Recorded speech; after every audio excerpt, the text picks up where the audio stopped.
హత్యలు చేసి హాహాకారాలు పెట్టడానికి జగన్ రెడ్డి సిగ్గుపడాలి ఉండాలి అని టీడీపీ ఎమ్మెల్సీ పంచమర్తి అనురాధ అన్నారు. అమ్మ మీడియాతో మాట్లాడారు. విధ్వంసాలు, విద్వేషాలు ఇన్ని రకాలుగా రాష్ట్రాన్ని మొత్తం నాశనం చేసేసి దానికి తగిన మూల్యం చెల్లించుకున్నారు. అసలు మీరొద్దు, మీ పార్టీనే వద్దు అని చెప్పి ఆంధ్ర రాష్ట్ర ప్రజలు మిమ్మల్ని 11 సీట్లతో కూర్చోపెట్టారు. కనీసం ప్రతిపక్ష హోదా కూడా వైసీపీ పార్టీకి దక్కలేదు. దాన్ని ఎందుకు అలా చేశారు అని చెప్పి వాళ్ళు పోస్ట్మార్టం చేసుకోవాల్సింది పోయి, ఎందుకు ఇలా జరిగిందని పోస్ట్మార్టం చేసుకోవాల్సింది పోయి తెల్లారే శవ రాజకీయాలకి దిగారు. తెలుగుదేశం పార్టీ వాళ్ళు ఏదో దాడులు చేస్తున్నారు మా మీద అని చెప్పి కొత్త శవ రాజకీయం స్టార్ట్ చేశారు. అసలు వైసీపీ పార్టీ అంటేనే ఏడుపుగొట్టు శవ రాజకీయాల పార్టీ అని చెప్పి రుజువయ్యింది. అసలు ఆ పార్టీ పుట్టిందే శవ రాజకీయాలతో. రాజశేఖర రెడ్డి గారి శవంతోనే ఆనాడు సంతకాలు సేకరించి రాజకీయం చేసిన దిట్ట ఈ జగన్మోహన్ రెడ్డి. ఆ తర్వాత ఎవరూ చనిపోకపోయినా కూడా ఓదార్పు యాత్ర పేరుతో శవరాజకీయాలు చేశారు ఈ జగన్మోహన్ రెడ్డి.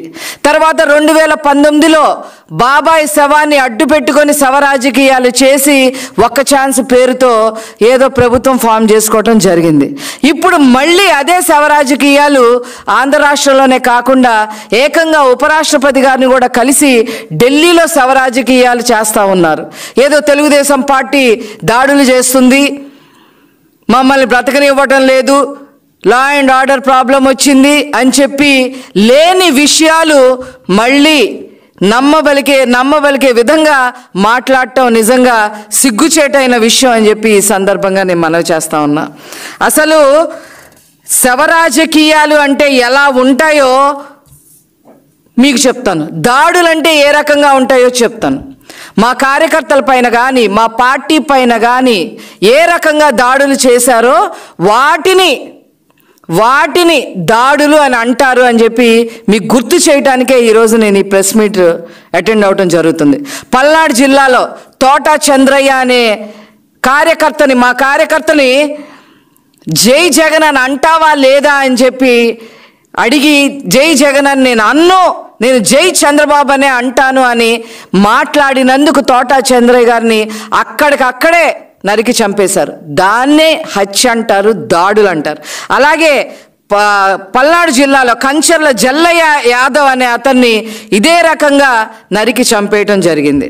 అదేవిధంగా దాచేపల్లిలో మాజీ సర్పంచ్ పరిశెట్టి అంకులు, కాపు సామాజిక వర్గానికి సంబంధించిన సర్పంచ్ని దాడి చేసి కత్తితో నరికి పొట్టలో పేగులు బయటికి వచ్చేలాగా మీరు హత్య చేశారు అనే విషయాన్ని ప్రజలందరూ కూడా గమనించారు.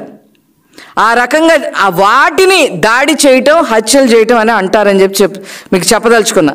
అలాగే అమర్నాథ్ గౌడ్ని మా అక్కని ఏడిపించదురా బాబు అని చెప్పి నోరు తెరిసి తమ్ముడుగా అడిగినందుకు నోట్లో గుడ్డలు కుక్కి పెట్రోల్ పోసి చంపేశారే తెల్లవారుజామున, దాన్ని కక్ష రాజకీయం, దాడి చేయటం, చంపడం అనేది దాన్ని అంటారు.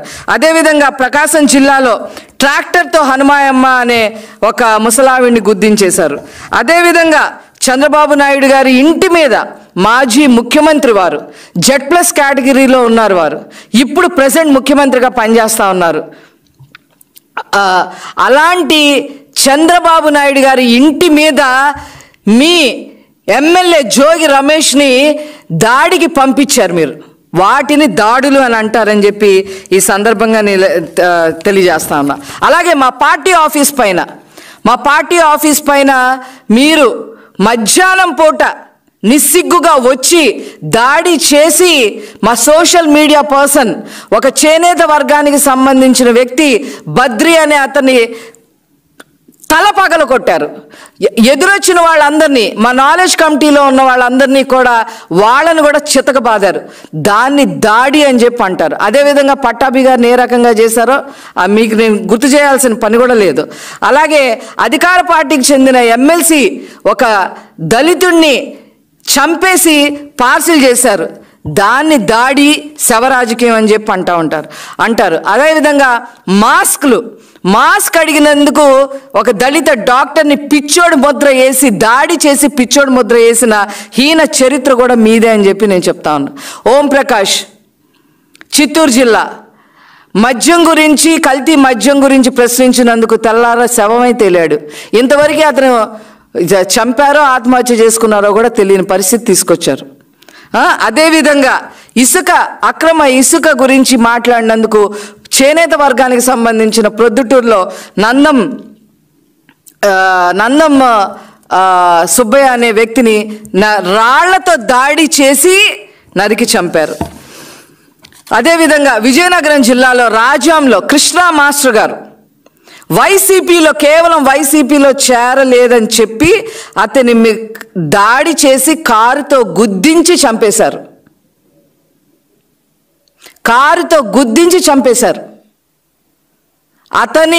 అతన్ని ఆ మాస్టర్ గారిని శ్మశానానికి తీసుకెళ్తే 10,000 మంది పైగా అటెండ్ అవ్వడం జరిగింది. ప్రజలే అటెండ్ అవ్వడం జరిగింది. ఆ రకంగా దాడి చేసి చంపేశారు.